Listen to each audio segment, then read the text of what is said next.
Hello, everyone. This is Uncle Louie coming at you with podcast episode 18 Heat That Beats. So, in today's episode, I'm going to be discussing my experiences with heat in light of my area's recent heat wave that it's just unbearable. Honestly, it's unbearable. It's tough. It's tough. It's in the triple digits. It's going to the high triple digits. So we're not getting a break whatsoever. If we're lucky, we get a day that's like the high 90s. So if we're lucky, typically at this point it's just kind of sticking to the triple digits, the low to mid triple digits. But yeah, it's getting bad. It's getting pretty bad. I mean, a couple days ago, I want to say like 3 to 4 days ago from the time I'm recording this video, I went to go exercise, go do my running and all my exercises and whatnot, my routines and everything, and it was one of those triple digit days. I want to say 104, 103, around there. I know it was definitely past the 100 mark, but it wasn't too high.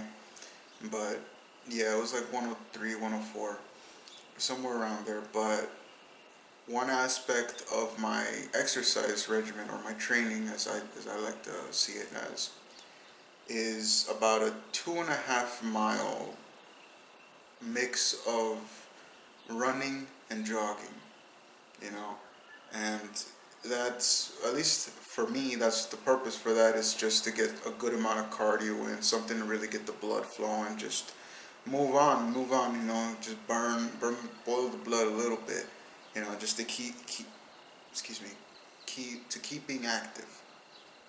But that particular day, again, 103, 104, I went to go, just getting to the area where I begin, where I usually begin my running, because it's a specific set of time or of length.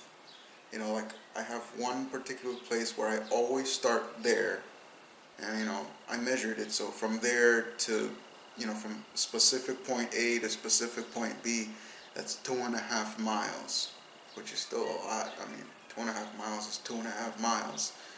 Try running 2.5 miles. It's a backbreaker. It really is. But anyway, so there's some time before I get to a specific point A, or like the start. Before I get to the start or the starting line, and maybe that's like a good 5 to 10 minute walk that I do just to warm up and get the muscles kind of loosening up and stretching out and whatnot. And while I was walking towards the starting point, I was beaten down by heat. It was intense. I mean, it burned. It started to burn. Not as bad, but more like fairly lightly on the skin. It wasn't too harsh. It wasn't too harsh. But so I get there. I get to starting point A, or specific point A, and I'm hyped up. I'm ready to go, and that's just the kind of guy I am. Like, because I'm so used to this.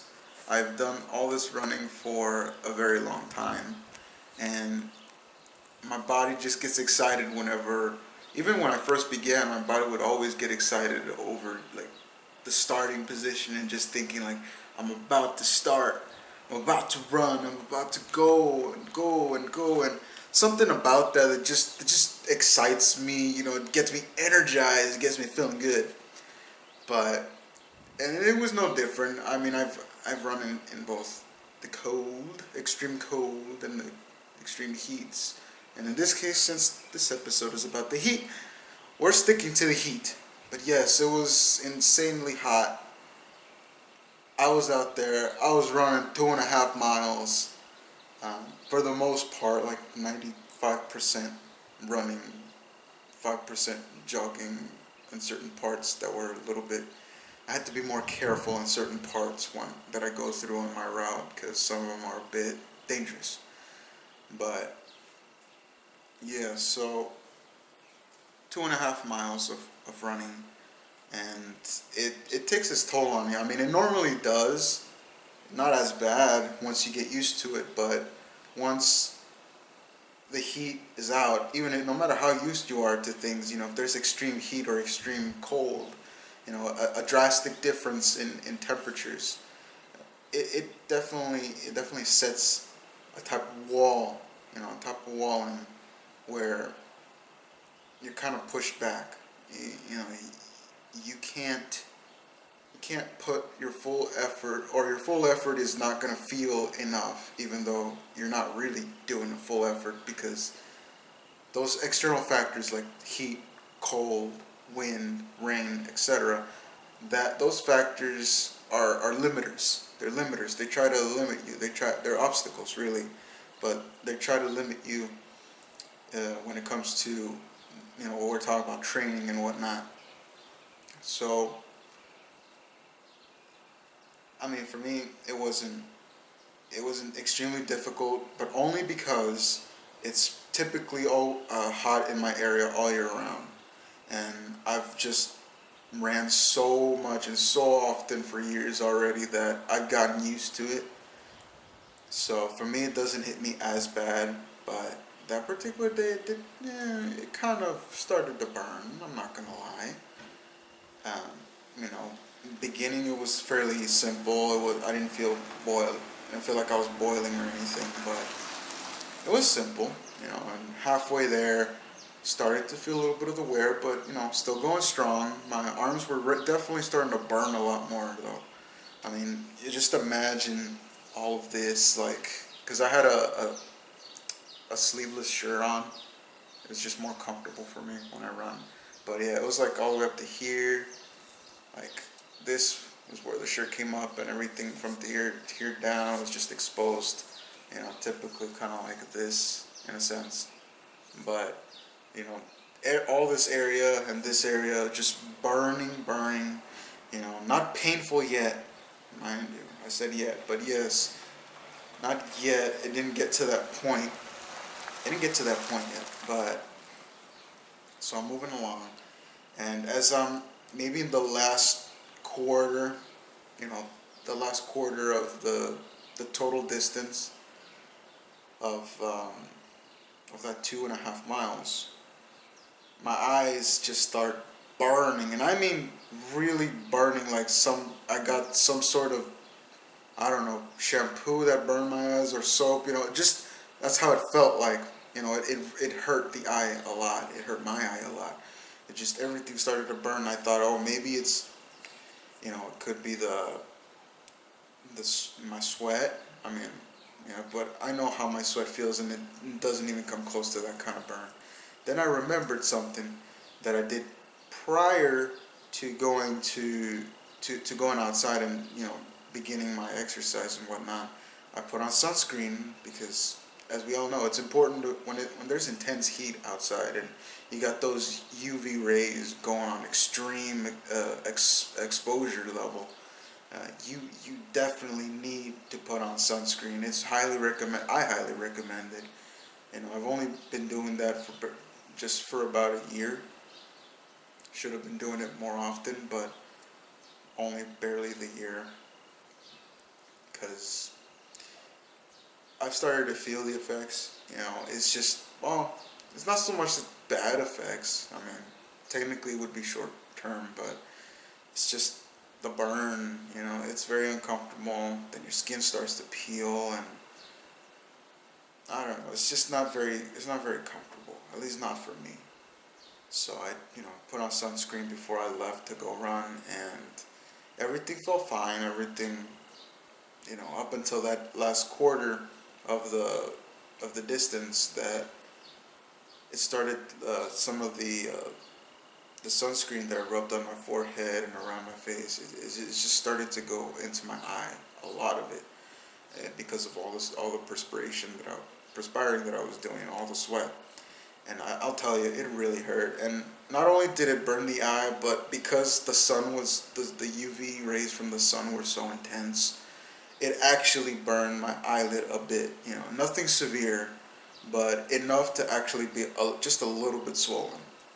So, yeah, even my eyelid was suffering, and it hurt. I mean, and it was both eyelids, but more on my left for some reason. I guess that was the area where it was more exposed in direct line with the sunlight, but it was just starting to, got swollen just a tiny bit, but the burn, it felt like there was a bit of a weak fire on me. And if you've all touched weak fire, you know that it does hurt regardless. I mean, fire is fire. But I was rubbing my eyes a lot, and thankfully the burn subsided a bit once I rubbed off the sunscreen, but I couldn't completely get rid of the burning sensation or the pain because of, you know, being burned on the eyelid, being sunburned on the eyelid. You know, it's not something you can easily fix. So I kind of just kept going, and then once I got to my destination and finished, I took a good block of rest, because if anything, just to wash my eye a lot and cool it down so that the burning could stop, and thankfully it all did. But I'll tell you, that last quarter, it was awful. It was horrid. It was very painful, but oddly enough, it gave me more drive to push myself into going further in the distance, you know, distance-wise, getting there more quickly and sooner, and you know, there's something about the heat, you know, and not just the heat, but any type of weather that's close to those extremes, whether it's super hot, super cold, super rainy, or super windy. You know, it's a combination of all of those things, or any type of extreme weather that, at least for me, for some reason, you know, for whatever reason, one moment, a lot of cars passing by. Well, this one was a truck, but yeah. But for some reason, all of those extreme weather phenomenon, or extreme